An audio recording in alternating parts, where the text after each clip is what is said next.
You're watching France 24, and it's that time of the day when we look through the world's papers for you. Nicholas Rushworth has done the honours this morning. Good morning, Nick. Hi, Catherine. Now, we're in day 3, of course, of Israel's Operation Cast Lead on the Gaza Strip. What's the press coverage like today? Well, an example of the press coverage is in the French paper Libération. It is headlining on its front page, La Guerre de Gaza, Gaza War. And inside on page 6, it has a report from its Jerusalem correspondent who is saying that there is a massive support in Israel for this attack on Gaza.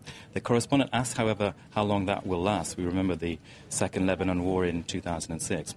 The Jerusalem Post is looking at the situation from the Iranian connection. It has an analysis called Don't Forget the Iranian Connection. It says the Israeli government should learn the lessons of 2006.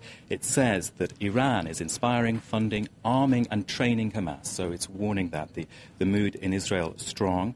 The Haaretz paper, centre-left, is talking about specifics. It says that Hamas is threatening to assassinate Tzipi Livni and Ehud Barak, as well as senior Palestinian security officials and those in the Arab world who have conspired against Iraq, and that's against Hamas, and that's a reference to Egypt, of course.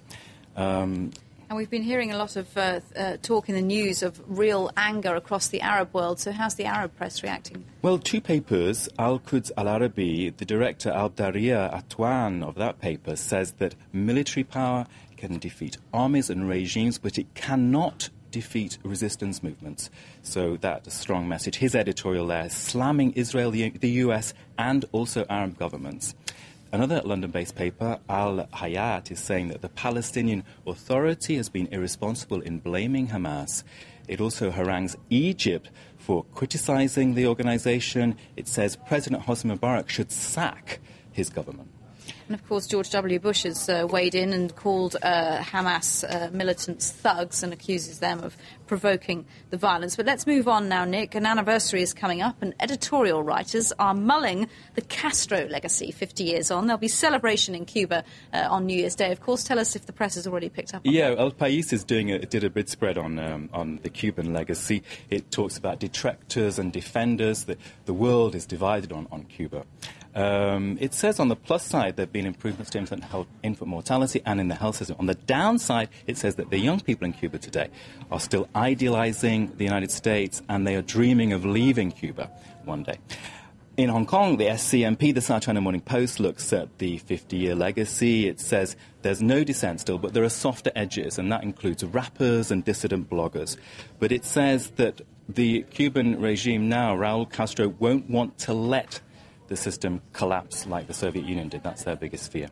Goodness me, Cuban rap, whatever next. Well, to France now, and there is a chill wind in the luxury industry here. Christmas didn't really do much for those companies. Aujourd'hui en France is looking at that. Tell us more. Yeah, Aujourd'hui en France, Le Parisien. It's cold here in Paris today, but the winter frost is settling on the big names, and one of them, Louis Vuitton, is scrapping plans to open a megastore in Tokyo in the Ginza district. Cartier says it's losing Russian and Asian customers. The paper points out that Hermès, one of the traditional labels on the Faubourg Saint-Honoré, is actually staying the course. It's lasting through the crisis, and that's because of prudent financial management, it says.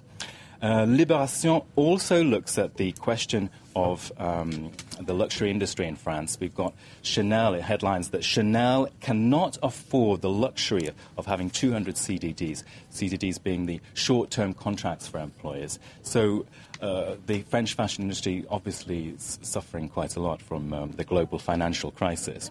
Indeed, if short-term jobs are classed as a luxury in the luxury industry, I think we're in quite big trouble. Thank you very much indeed, Nicholas Rushworth, for that review of the world's papers. Stay tuned to France 24.